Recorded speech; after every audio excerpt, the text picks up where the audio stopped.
Sir ಸಿನಿಮಾದಲ್ಲಿ ಒಂದು ತೆರೆ ಮೇಲೆ ಸಿನಿಮಾ ನೋಡ್ಬೇಕಾದ್ರೆ ತುಂಬಾ ಖುಷಿ ಆಗುತ್ತೆ, ಎಮೋಷನಲ್ ಆಗುತ್ತೆ, ಎಲ್ಲ ಆಗುತ್ತೆ. ಅದ್ರ ಹಿಂದೆ ಒಂದಷ್ಟು ಸ್ಟ್ರಗಲ್ ಇರುತ್ತೆ, ಅದು ಬಹುತೇಕರಿಗೆ ಕಾಣಲ್ಲ. ಇದನ್ನ ನೀವು ಎಕ್ಸ್ಪ್ಲೇನ್ ಮಾಡೋದಾದ್ರೆ, ಅಂದ್ರೆ ಈಗ KGF ನಂತರ ನೀವು ನೋಡ್ತಾ ಇದ್ದೀರಾ, ನೀವು ಸ್ಟ್ರಗಲ್ ಮಾಡ್ತಿದ್ದೀರಾ, ಸೆಟ್ ಅಲ್ಲಿ ಎಷ್ಟು ಗಂಟೆಗಳು ಬೆಳಗ್ಗೆಯಿಂದ ಸಂಜೆವರೆಗೂ ಕೆಲಸ ಮಾಡ್ಬೇಕಾಗತ್ತೆ, ಇದ್ರ ಬಗ್ಗೆ ಹೇಳೋದಾದ್ರೆ. ಸಿನಿಮಾ ಅನ್ನೋದು ಈಸಿ ಅಲ್ಲ, ತುಂಬ ಕಷ್ಟ. ಪ್ರತಿಯೊಬ್ಬರೂ ಅದೇ ಎಫರ್ಟ್ ಹಾಕಿರ್ತಾರೆ. ಒಬ್ಬರು ಲಾರ್ಜ್ ಸ್ಕೇಲಲ್ಲಿ ಹಾಕಿರ್ತಾರೆ, ಒಬ್ಬರು ಸ್ಮಾಲ್ ಸ್ಕೇಲಲ್ಲಿ ಹಾಕಿರ್ತಾರೆ. ನಾನು ಲಾಸ್ಟ್ ಟೈಮು ಈಶಾಮ್ ಮಾತಾಡ್ತಾ ಇದ್ದಾಗ ಎಫರ್ಟ್ ಸೇಮ್ ಇರುತ್ತೆ, ಬಟ್ ಅದು ಕತೆ ಮೇಲೆ ಹೋಗುತ್ತೆ. ಈಗ ದೊಡ್ಡ ಸಿನಿಮಾ, ದೊಡ್ಡ ಬ್ಯಾನರು, ದೊಡ್ಡ ಇದಾದಾಗ ಆ ಕತೆ ಮೇಲೆ ಅದಕ್ಕೆ ಆ ಸ್ಕೇಲ್ ರೀಚ್ ಆಗಬೇಕಂದ್ರೆ ಅದಕ್ಕೆ ಹಂಗೆ ಮಾಡಲೇಬೇಕು. ಬಟ್ ಇದಕ್ಕೆ ಎಷ್ಟು ಸಾಕು ಬಜೆಟು, ಇಷ್ಟರಲ್ಲೇ ನಾವು ಇದನ್ನು ಮಾಡ್ಕೋಬೋದು ಅಂತ. ಬಟ್ ಅದೇ ಎಫರ್ಟ್ ಇಲ್ಲೂ ಕಂಟೆಂಟ್ ಮೇಲೂ ಇರುತ್ತೆ ಸೇಮು. ಆರ್ಟಿಸ್ಟ್ಗಳು ಅದೇ ಎಫರ್ಟ್ ಹಾಕಬೇಕು, ಮತ್ತು ಟೆಕ್ನಿಷಿಯನ್ಸು ಆಗ್ಬೋದು, ಅದೇ ಎಫರ್ಟ್ ಇರುತ್ತೆ. ಕಷ್ಟ ಬೀಳಬೇಕು.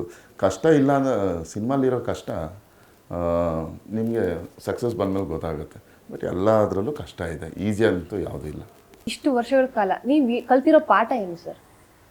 ರಿಯಲೈಸ್ ಆಗಿರೋವಂಥದ್ದು ಅಥವಾ ಒಂದಕ್ಕೆ ಸ್ಟಿಕ್ ಆನ್ ಆಗಿರೋವಂಥದ್ದು, ಇಂಡಸ್ಟ್ರಿ ಅಂತಲ್ಲ, ಓವರ್ ಆಲ್ ನಿಮ್ಮ ಲೈಫಲ್ಲಿ. ನಾನು ಕಲ್ತಿರೋ ಪಾಠ ಅಂದರೆ ಬಿ ಹಂಬಲ್. ಒಳ್ಳೆ ಸ್ನೇಹಿತರನ್ನ ಕಾಪಾಡ್ಕೋಬೇಕು. ನಮ್ಮ ರಿಲೇಷನ್ಸು, ನಮ್ಮ ರಿಲೇಟಿವ್ಸ್ ಆಗಿರ್ಬೋದು, ನನ್ನ ಫ್ಯಾಮ್ಲಿನ ನೀಟಾಗಿ ನೋಡ್ಕೋಬೇಕು. Be good to your family, be good to your friends, ಅಷ್ಟೇ. ಈಗ ನಿಮ್ಮ ನೋಡಿದಾಗ ಒಂದು ಸ್ಟ್ರಾಂಗ್ ಪರ್ಸನಾಲಿಟಿ ಅಂತ ನಮಗೆ ಗೊತ್ತಾಗುತ್ತೆ. ಕೆಲವು ಸ್ಟ್ರಾಂಗ್ ಪರ್ಸನಾಲಿಟಿ ಹಿಂದೆ ಒಂದಷ್ಟು ರಿಚುವಲ್ಸ್ ಇರುತ್ತೆ. ಈಗ ರಿಲಿಜಿಯಸ್ ಇರ್ಬೋದು, ಯಾವುದೇ ಇರ್ಬೋದು. ನೀವೇನಾದ್ರು ಫಾಲೋ ಮಾಡ್ತೀರಾ ಅಂತ, ಅಥವಾ ಒಂದು ವಾಕ್ಯಕ್ಕೆ ಸ್ಟಿಕ್ ಆನ್ ಆಗ್ತೀರಾ ಹೇಗೆ ಅಂತ? ಅಂದರೆ ರಿಲಿಜಿಯನ್ ಆಗಿರ್ಬೋದು, ಅಥವಾ ಒಂದು ಸಿದ್ಧಾಂತಕ್ಕೆ ಏನಿಲ್ಲ. ಬೆಳಗ್ಗೆ ಎದ್ರೆ ದೇವ್ರ ಕೈ ಮುಗಿತೀನಿ, ದೇವ್ರ ಫೋಟೋ ನೋಡ್ತೀನಿ, ದೇವ್ರ ಕೈ ಮುಗಿದ್ಬಿಟ್ಟು ಇವತ್ತು ನೀನು ನೋಡ್ಕೊಳಪ್ಪ ಅಂತ ಹೇಳ್ಬಿಟ್ಟು ಪಾರ ಎಲ್ಲ ದೇವ್ರ ಮೇಲೆ ಹಾಕ್ಬಿಟ್ಟು ನನ್ನ ಕೆಲಸ ನಾನು ಕರೆಕ್ಟಾಗಿ ಮಾಡ್ತೀನಿ. ಕೊಡೋದು ಬಿಡೋದೆಲ್ಲ ದೇವ್ರಿಗೆ ಬಿಟ್ಟಿದ್ದು ಅಂತ. ವಿದ್ಯಾಪತಿ ಸಿನಿಮಾ ಬಗ್ಗೆ ಏನು ಹೇಳ್ತೀರಾ ಸರ್ ಕೊನೆಯದಾಗಿ? ವಿದ್ಯಾಪತಿ ಸಿನಿಮಾ ಹೇಳ್ಬೇಕಂದ್ರೆ ಇಟ್ಸ್ ಕಂಪ್ಲೀಟ್ಲಿ ಎಂಟರ್ಟೈನರ್. ಎಲ್ಲ ಎಮೋಷನ್ಸು ಇದೆ, ಆ್ಯಕ್ಷನ್ ಇದೆ, ಕಾಮಿಡಿ ಇದೆ, ಹೆಚ್ಚಾಗಿ ಕಾಮಿಡಿ ಇದೆ, ಎಮೋಷನ್ಸ್ ಇದೆ, ಒಂದು ಸೋಷಲ್ ಮೆಸೇಜು ಇದೆ. ಸೊ ನೀವು ಬಂದು ಥಿಯೇಟ್ರಲ್ಲಿ ನೋಡಿದ್ರೆ 100% ನಿಮ್ಮನ್ನು ನೀವು ಎಂಟರ್ಟೈನ್ ಆಗಿ ಹೋಗ್ತೀರಾ. ನೀವು ಕೊಡೋ ದುಡ್ಡಿಗೆ ಮಾತ್ರ ಮೋಸ ಆಗಲ್ಲ ಅಂತ ಹೇಳ್ತೀವಿ. ಇತ್ತೀಚಿನ ಕನ್ನಡ ಸಿನಿಮಾಗಳ ಬಗ್ಗೆ ಏನು ಹೇಳ್ತೀರಾ ಸರ್? ಕನ್ನಡ ಸಿನಿಮಾ ಬಗ್ಗೆ ಹೇಳಬೇಕಂದ್ರೆ ನಮಗೆ ಭಾಳ ಹೆಮ್ಮೆ ಇದೆ. ಪ್ಲಸ್ ಈಗೀಗ ಈ ದಿನಗಳಲ್ಲಿ ಕನ್ನಡ ಸಿನಿಮಾಗಳು ಆದಷ್ಟು ಜನ ಥಿಯೇಟ್ರಿಗೆ ಬರ್ತಾಯಿಲ್ಲ ಅಂತಾರೆ. ಬಟ್ ಒಳ್ಳೆ ಪ್ರಾಡಕ್ಟ್ ಕೊಟ್ಟಾಗ ಜನ ನಮ್ಮನ್ನು ಯಾವತ್ತೂ ಕೈ ಬಿಟ್ಟಿಲ್ಲ, ಯಾವತ್ತೂ ಕಾಪಾಡಿದ್ದಾರೆ.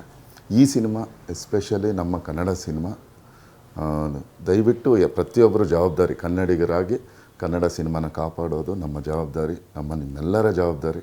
ಅದು ನಮ್ಮ ಡಾಲಿ, ನಮ್ಮ ಧನು ಈ ಸಿನಿಮಾದ ಪ್ರೊಡ್ಯೂಸರ್.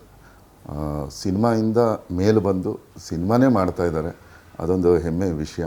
ಸೊ ಇದು ನಮ್ಮ ಕರ್ತವ್ಯ ಆಗುತ್ತೆ, ನಮ್ಮ ಕನ್ನಡಿಗರ ಕರ್ತವ್ಯ. ಎಲ್ಲರೂ ಬಂದು ಇದು ನಮ್ಮ ಸಿನಿಮಾ ಅಂತ ನೀವೆಲ್ಲರೂ ಬಂದು ಥಿಯೇಟ್ರಲ್ಲಿ ನೋಡಿ ನಮ್ಗೆ ಆಶೀರ್ವಾದ ಮಾಡಬೇಕು, ಈ ಸಿನಿಮಾನ ಗೆಲ್ಲಿಸ್ಬೇಕು ಅಂತ ಕೇಳ್ಕೊತೀನಿ. Thank you sir, thank you so much. ನಿಮ್ಮ ಸಿನಿಮಾಕ್ಕೆ ಒಳ್ಳೆಯದಾಗಲಿ, ಒಳ್ಳೊಳ್ಳೆ ಪ್ರಾಜೆಕ್ಟ್ಗಳಲ್ಲಿ ಕಾಣಿಸ್ಕೊಳ್ಳಿ ಅಂತ ಹಾರೈಸ್ತೀವಿ. ಥ್ಯಾಂಕ್ ಯು ಮಾ, ಥ್ಯಾಂಕ್ ಯು ಸೋ ಮಚ್.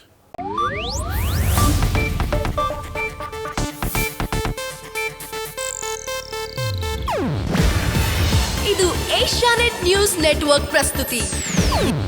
ನೀವು ನೋಡ್ತಿದ್ದೀರಾ ಏಷ್ಯಾನೆಟ್ ಸುವರ್ಣ ನ್ಯೂಸ್.